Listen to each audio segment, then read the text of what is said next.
Sveti Ivan u prvom poglavlju svoga evanđelja navješta: svjetlo istinsko koje prosvjetljuje svakog čovjeka dođe na svijet, bijaše na svijetu i svijet po njemu posta i svijet ga ne upozna. K svojima dođe i njegovi ga ne primiše. A onima koji ga primiše podade moć da postanu djeca Božja. Predraga braćo i sestre u Kristu, dragi ljudi dobre volje. U stalnom prolazu vremena i životnom prostoru u kojem boravimo, uvijek iznova nam sjaji istinsko svjetlo koje nas prosvjetljuje, naš Bog utjelovljen i rođen u skromnoj betlehemskoj štalici od majke Marije, praćen brigom i silnom pažnjom po očima Josipa, zaručnika Marijina. Svjetlost koja je obasjala mjesto njegova rođenja i pjeva anđela privukli su pažnju pastira koji su bdjeli nad svojim stadima, mukotrpno privređujući za život svojih obitelji. Upravo su oni, skromni i ponizni ljudi, bili prvi svjedoci silaska Boga među nas ljude, njegova ulaska u svijet koji je po njemu postao, ali ga nažalost nije upoznao kako nam to tumači Sveti Ivan. Pa ni njegovi kojima dođe ne primiše ga. Ipak, oni koji ga primiše njegovim darom, njegovom moći, postadoše djeca Božja.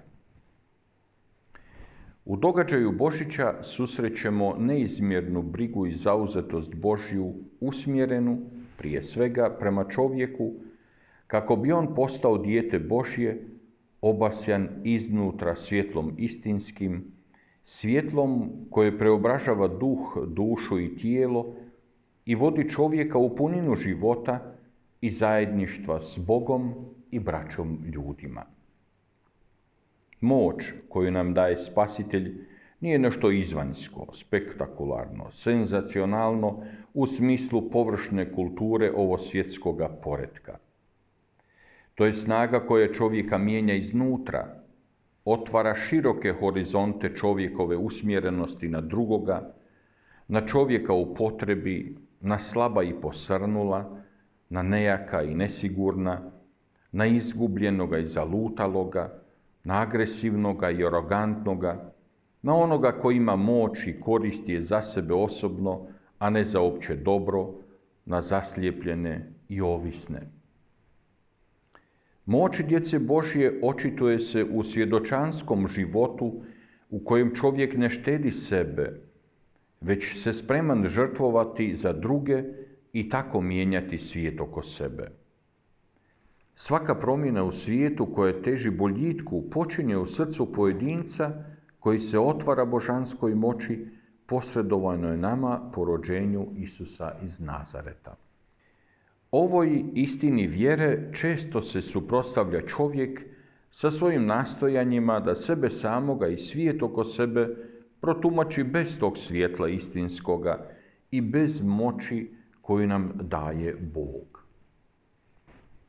Ta su nastojanja u povijesti, ali nažalost i danas, dovodila do raznih ideoloških sustava koji su za sebe ostavljali milijune mrtvih, nevinih ljudi koje je progutala tama čovjekova nastojanja da sebe učini božanstvom. U naše današnje vrijeme suočeni smo s mnogim sličnim težnjama u kojima pojedinci i grupe apsolutiziraju svoje znanstvene, često i pseudoznanstvene spoznaje i pod svaku cijenu ih nameću drugima, ne poštujući njihovo dostojanstvo i slobodu. Ljudi se bez imalo kritičnosti upuštaju u žučne rasprave o stvarima i područjima o kojima su tek nešto pročitali na internetu, ne obazirući se na one koji su tim stvarima posvetili cijeli svoj život. U organizaciji društvenog i političkog života u našoj domovini često smo razočarani ljudima koje smo sami izabrali, kojima smo dali povjerenje da će raditi za opće dobro svih. Njihova osobna nadmetanja često zamagljuju važnost i dostojanstvo odgovornih službi koje su pozvani vršiti. U kritici i neslaganju s njima, nažalost, prečesto nema osnovne kulture niti poštovanja, razina govora poražavajuća je, a da ne govorimo da pritome nema želje za konstruktivnim promjenama, već samo kritizerstvo koje postaje bolesno stanje društva. Stvara se neprijateljsko raspoloženje jednih prema drugima, premda bi svima trebao biti isti cilj, voljeti svoju Hrvatsku te za nju i njezine građane stvarati mjesto poželjno za život. Koliko tame izlazi iz srdaca mnogih ljudi koji okupiraju javni prostor, često zdušno podržavanih sredstvima društvenih komunikacija.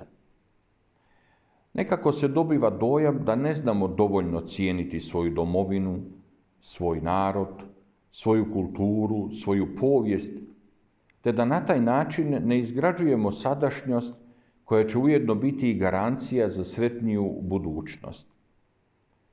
Potreban nam je onaj zdravi ponos i odvažnost da znamo svoje cijeniti i graditi, poštujući tuđe uz međusobno razumijevanje i podršku. U taj i takav naš svijet rađa se Bogočovjek Isus Krist. On dolazi k nama bez velike buke i galame, u tišini skromne štalice, uz svjetlo nebesko i prisutnost anđela koji ga prate. On ulazi u naše živote nenametljivo, ali snažno i odlučno, jer nam donosi moć koja nas želi preobraziti u ljude koji postaju djeca Božja.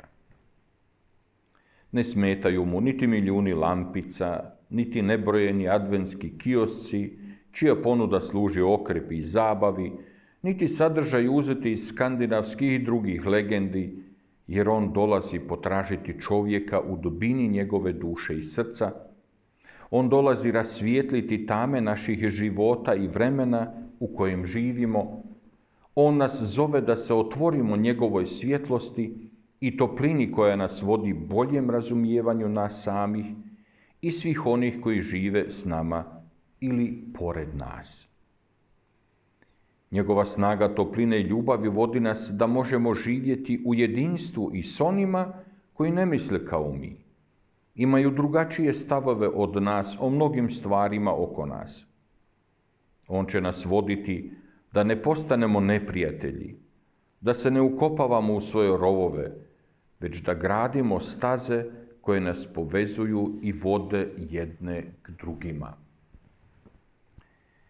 Jedino to maleno djetešce u jaslicama ima moć od ljudskoga roda učiniti obitelj povezanu zajedništvom koje izvire iz očeve ljubavi razlivene u srcima našim po sinu rođenom od Marije u sili i snazi Duha Svetoga.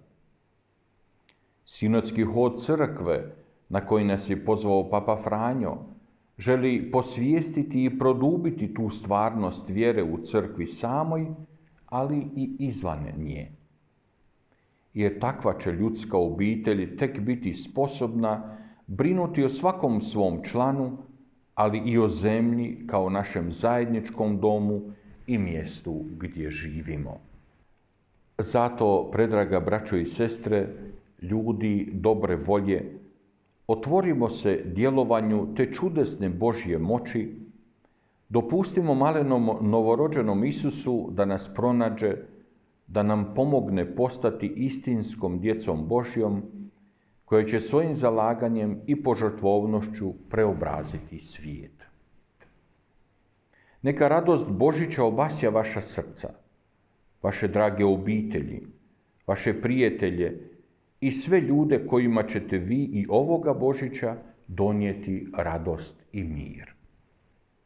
Svima od sveg srca želim sretan i blagoslovljen Božić, te mirom i zdravljem ispunjenu novu 2022.